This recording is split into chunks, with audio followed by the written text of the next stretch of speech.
Why don't we talk about the subject matter of your most recent book, which is the presidential debates.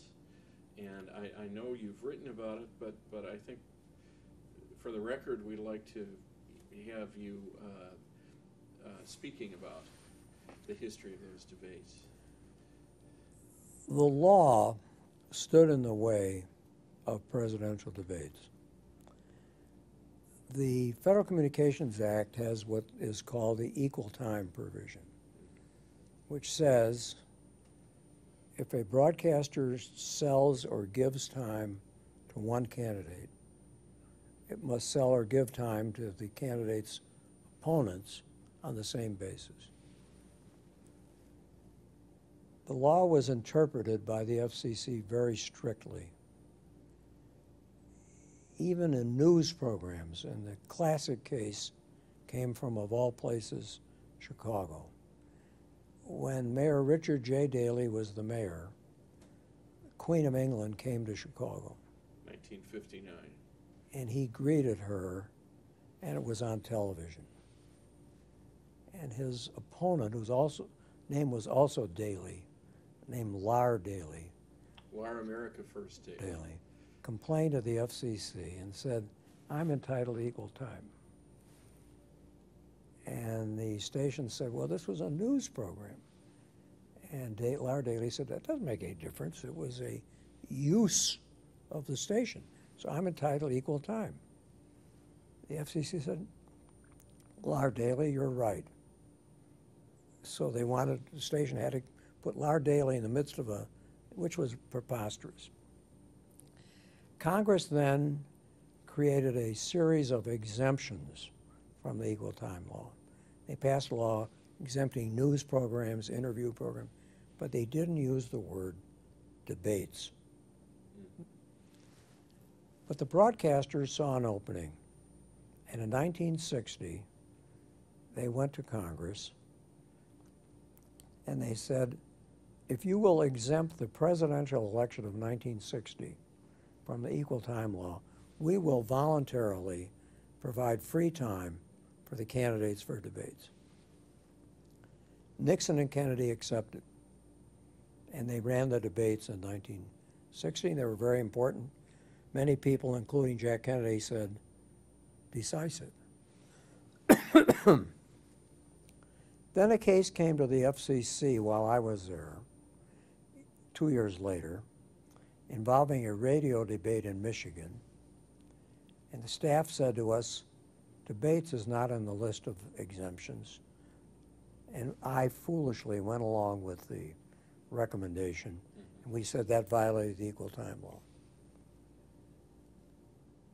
So there were no debates in 64, 68, 72.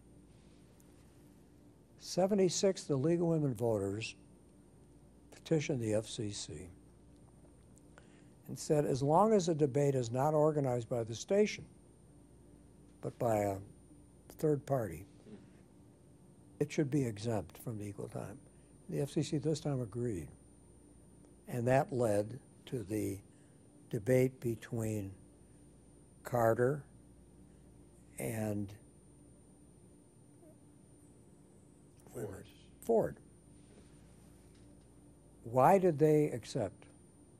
Ford accepted because staff told me it was Dean Birch, of all people, my friend, who was advising Ford. And I said, why is President Ford willing to do it? He says, Newt, if you're 36 points behind, what the hell else are you going to do?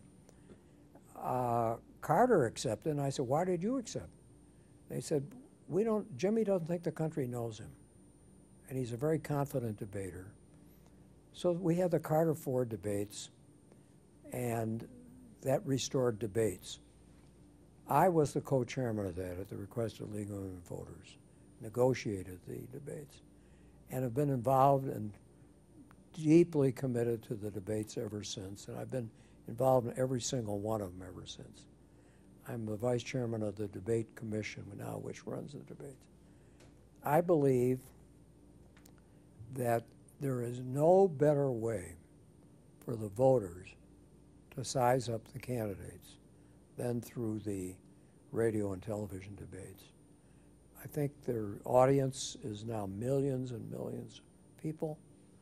You can get a feel for what kind of candidate kind of person it is, how the person thinks, and so I'm very proud of that. Now, there was a 16-year gap, as you explained, between 1960 and 1976. There have been presidential debates every 4 years. Every time. But I think one of the lessons is you can't take them for granted. You can't force anybody to debate. I hope by this point the country has grown to expect them. And any candidate who refuses at this point. Now, we had a problem this time. I happen to have been in New York. I got a phone call from the debate commission saying that the one candidate, Senator McCain, had announced he wasn't going to come because of the economic crisis. And our first debate was scheduled for opening 3 days later or 4 days later in Mississippi. And they said, what are we going to do? I said, we're going to go ahead. And I said, you can tell Senator McCain that if he doesn't show up, you'll have Jim Lehrer interviewing Obama for an hour or an hour and a half. And I said I would say the same thing if it was the reverse. Well, we're going to go ahead. Well, then McCain did come. So even in 2008, there was a risk the debate wouldn't go ahead. What do you think about the vice presidential debates? I think they're essential. I think you have to have them. I think that we only have one. There was one election in 1980 when we did not have a vice presidential debate. But I think they're very important. Why don't we talk about Barack Obama? When did you first meet him? What was your first impression? I first heard about him from our daughter Martha, who was his professor at Harvard Law School. She called me up one day. It's the only time in 28 years of teaching at Harvard Law School she's ever called me about a student. She called me and she said, I know your firm doesn't hire first-year law students for your summer intern program. But she said, we've got one here that's so extraordinary that you ought to have the firm at least interview him. I said, what's his name? She said, Barack Obama. I said, you'll have to spell that for me. So she spelled it. And our chief recruiter is John Levy. Mm-hmm. And I called John and I said, write this name down. I'll spell it for you, Barack Obama. I said, when you go to Harvard, be sure you interview him. Martha says, even though he's a first-year student, you should look at him. So John started to laugh. I said, what are you laughing about? It's not funny. He said, we've hired him already. He said, we heard about him before you called, and he's coming here. He's been hired. So when he came, I made a point of meeting him, and I took him to lunch, got acquainted.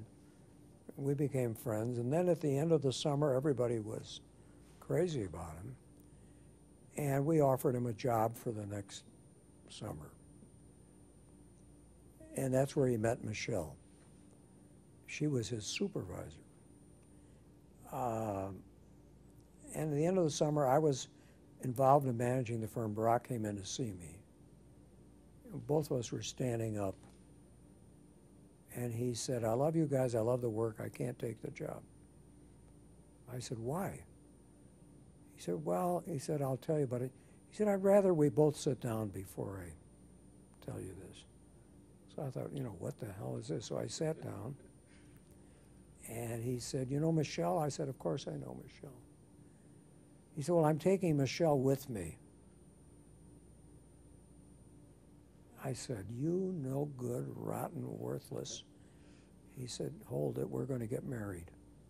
I said, that's different, we'll help you. He said, I'm not taking the job because I want to go into politics. And I think he concluded being with a big firm like ours was not the place to be if he wanted to run for office. But we stayed friends We got involved in every one of his campaigns. We had fundraisers for him. We used to take the two of them to Ravinia, and we stayed in touch with him. I first was against his running for president. I thought it was too early, but I changed my mind in the summer of '06 when I saw him on C-SPAN giving a speech. And I turned to Joe and I said, I've changed my mind, he should run. And I wrote a piece in the Tribune urging him to run. And he came to see Abner Mikva and me before he made a decision. And he said, what do you think? I said, it's a long shot, but I think even if you don't make it, the country will get to know you. You'll get to know the country, and eventually it'll happen. I thought he would end up vice president. I didn't. To me, the odds of winning the whole thing were very, like 100 to 1. But he did it. What was your first impression of Michelle Obama? Well, I knew Michelle. Michelle was doing very well in the firm. She had no interest in politics, zero. She did not want him to be in politics, but she went along with it. But she's a very, very competent, very intelligent, very charismatic woman. Now, Barack Obama also, I think, can be characterized as a very devoted family man. Well, it's interesting, when he came to see Abner and me, he said, one thing I'm very concerned about is being away from my daughters. And Abner said, between Newt and me, we have 6 daughters. So we know something about raising daughters. And the 6 daughters have all turned out very well. And I said, I'm not a psychiatrist, but I believe that spending a lot of time with your kids is more important when they're teenagers than when they're very small. He said, is that true? I said, I'm not a psychiatrist, but I'm telling you that's what I think. So he said, I'm going to write that down and tell that to Michelle. I've later talked to some psychiatrists who say it is true. So that's the advice we gave him anyway, true or not true. I've read in the papers that, ironically, his feeling is that he's seeing his children now more because he lives above the store. There's no question about it. And he can be there for meals, he can be with them, there's no question. And I think he's a very devoted father. And I think the fact that he's black and that he's got such a great family life is an extraordinary contribution to families in this country. So what do you think about the job he's doing? I think so far I'd give him an A. I think sometimes at the beginning I thought maybe he's taking on too much too quickly, but I agree with him. I don't think he's got any choice. We have one of our nephews, our great nephew, as Joe keeps saying on her side of the family, is his #2 speechwriter. And I know he was here yesterday with the president, that AMA speech. He must have helped on that. He's got first-class people around him, and I think he's just going to be excellent. I worry terribly about his safety.